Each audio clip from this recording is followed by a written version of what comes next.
Welcome to Not Milk Never Milk. Subscribe if you're lactose intolerant. You start by removing the ear pad and exposing the ear cup shell. This gives direct access to the driver and wiring. Once the pad is off, unscrew the visible screws with a small Phillips and set them aside in order.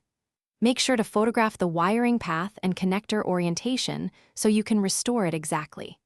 If glue holds parts, gently pry with a plastic spudger. You want access without stressing the driver or tearing insulation, because neat access prevents later shorts. You now inspect the driver and cable closely. Wiggle the cable and watch for crackling to locate breaks.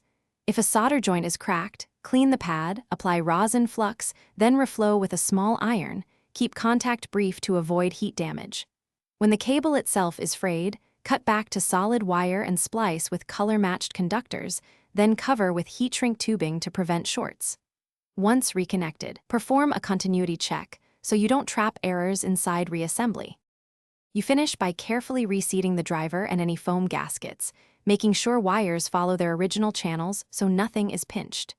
Replace screws in the original order and tighten until snug. Over-tightening can crack the plastic. Once assembled, test with a known audio source and verify left/right balance and microphone function.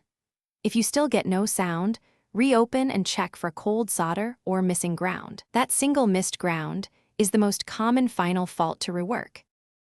Thanks for watching. If this was helpful, leave a like and consider subscribing. See you next time.